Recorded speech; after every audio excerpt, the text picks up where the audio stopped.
Hi, kumusta? This is Pretty Lai again and welcome back to my channel. Please ayaw kalimot og subscribe. Og karon aniya ang sumpay sa atong sugilanong Ayaw Kog Labda. Chapter 5, Ayaw Kog Hilabti. After sa gibuhat ni Hendrix, murag wa na gyud ko mahimutang. Di ko kalingi niya kay awkward akong pamati. Hala, naunsa naman taon ko ani uy. Wake up self, ayaw padala siyang charm. Remember, si Baby Khalil imong forever. I have to keep reminding myself na si Khalil lang yun ang akong one and only crush. Pero, how come whenever I close my eyes, kay ang smiling face mo ni Hendrix ang mo-appear? Wow, this is so not happening to me. Yumi, recess na. Dungan tag-adto sa cafeteria na. Gidool kong JB sa akong lilingkuranan. Naa siya kuyog nga cute na girl nga naka-glasses pod. Pero kutis porcelana. Obvious kayo nga arky sad. Ay, sige kay gigutom na pud ko. Ay, ila-ila day mo. This is Mary Kim, classmate na to, niya akong close friend. Ni-smile na ako si Mary Kim, flashing her pink braces. She seemed nice. Walang siya ko ka-notice niya sa klase tungod kay preoccupied kayo akong mind, eh. Unmindful na kay ko sa akong palibot. Ni-donal ko sa akong kamot to formally introduce myself. Hi, I'm Yumi. It's a pleasure to meet you. And I smiled at her, and ang pina 100 watts na ko nga smile, murag siya shark cat. Hello, Yumi. You're new here in CIS, right? Nangutanan siya nako, samtang naglakaw mi panaog padung sa cafeteria.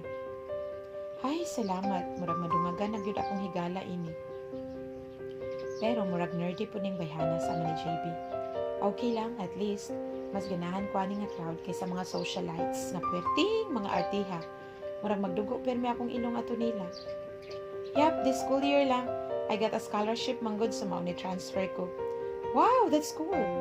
Nah, it's not some academic scholarship.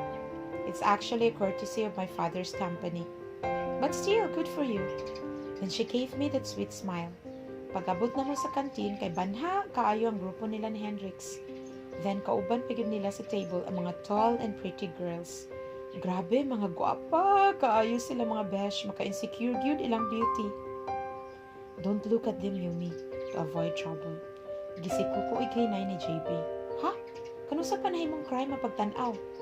Basta, quiet ka na lang, Yumi. Og ni segunda pa gyud si Mary Kim. Kinsa din na sila ba?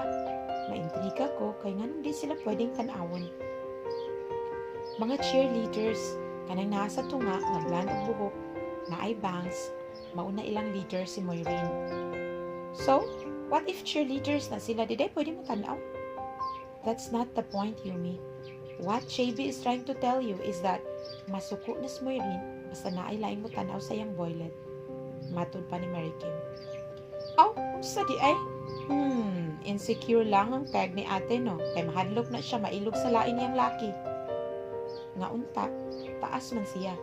Gwapa, puti, hamis og kutis, taliw-tiw og ilong, kung nindot pa siya lawas. Naalang yun mga insecure, no? Pisanaan na nila halos tanan. Mao ba? Sige, now I get it. Pero, kinsa man pud anak nila iyang uyab ba? Nakuryoso nun kung kalit da. It's an interesting fact. Kay abi na ko, ug ako rin ay insecurities.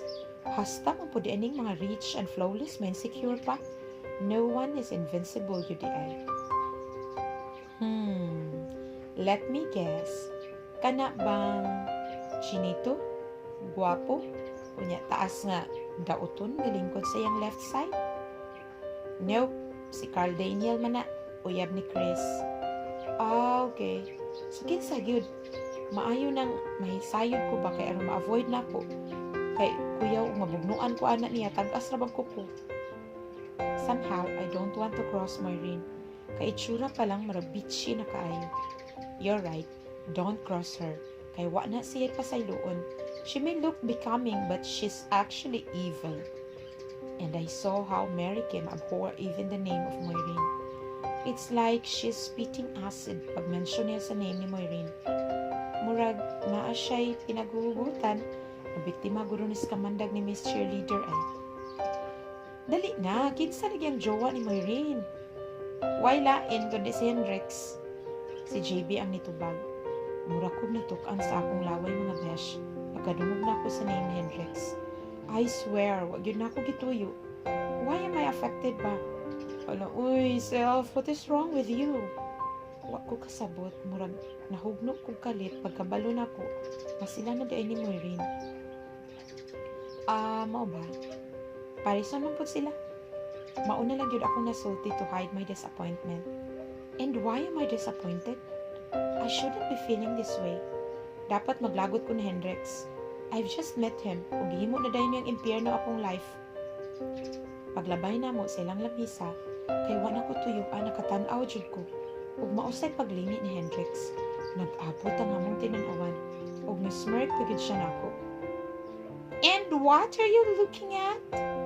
Ayay ka, nasakpan kong Maureen na ni-stare kong Hendrix. As in scary kayo iyang aura mga besh. Iknat kayo og kilay, nya hait kay tinan-awan. Murag laser gani nga ni-scan ako from head to foot. Mudagan na ba ko ani? Pero, ayun pa. Nganong mahadlok man ko ani niya ba nga wa man ko'y daotang gibuhat? Para ni tan-aura. Kung saon buding mata nako, di gyud mo resist basta gwapo. To avoid making a scene, wa na lang ko nitubag og nilingaw ko. Pa-as if nga wa ko kaget sa iyang gisulti. Pero, splash! Imagine lang ninyo na ay nayabo nga juice. Oh my God! Nakailamos ko pineapple juice! Yes, natilawan jud nako kay dirigyod sa akong naong giyapos impactang Maureen. Nakalitan ko mga besh, nitiuro ko 1 second. But the next thing I knew, pak! Nilupad na nga akong kamot sa naong ni Maureen. Nagkurog akong unog sa kalagot o wa ko kaagwanta, nasangpa yun ako siya. Ngano bitang gilabtan ko niya? It serves her right. How dare you? Suko kayo si Maureen ug iya pod unta kong sagpaon. Pero abtik ba ako, maotong nasagang na ko yang kamot ug akong gigunitan og ugot dapit sa may pulsuhan. Don't you dare!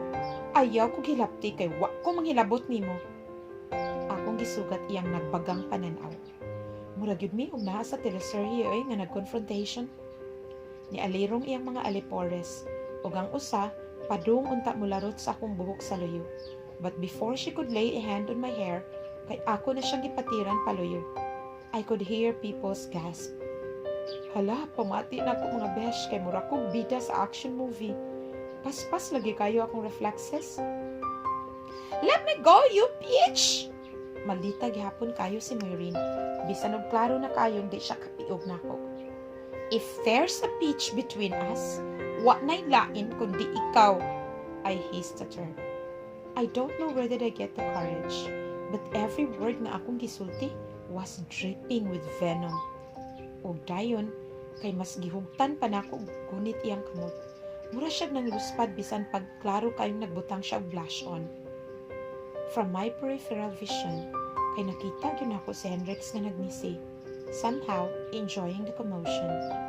Maayo kay mamulapan sa iyang girlfriend nga demonita kayo kinaiya. Oh hell, bagay jud ay sila. Siya ang Prince of Darkness, ug iyang girlfriend ang Princess of Hell. Yumi, that's enough. Mura kog nayamasmasan niyang nabati na ko ang familiar kay nga tingog ni Khalil. Iyang gikuha akong kamot nga nagunit ni Maureen. Ug dayon gitrapuhan niya panyo ang akong basa nga naw. Wa jud ko katingog well nagtan-aw niya. Samtang si Maureen kay gibira sa iyang mga alipores palayo namo. Come on, let's get you cleaned up. Iyang gigunita ng akong kamot ug gidala ko niya pagawas sa cafeteria. Dayon namong talikod kay nakit-an ako si Hendrix nga nag-abot ang kilay ug isog kay tinan-awan namong Khalil. Suko guro siya nga gisuklan ako iyang uyab. Da, like I care. Gidala ko ni si Khalil sa CR para makailangos. Ug kay nabasa man pud ang akong uniform sa juice, mura na akong piso nga nabasa sa uwan. Makalagot kaayo. Unpresentable kayo kung dagway wag atubang ning Khalil. Minus kay mga besh. Yuta, lamya na lang ko, be. Please, now na. Thanks, Khalil. Nagduko lang yun ko kay. Mauwaw ko muharong niya nga ngilad kayo kong dagway. No probs. Tara ko yung tas locker na ko kay na ako'y extra t-shirt dito. Then he flashed his makalaglag pa nga na smile. Gikilig na po din yung mga Inyong ate mga besh. Ay, ka-gentleman, gid aning Khalil, caring pagid kaayo. Murag, mahigugma na gid ko ani niya ay.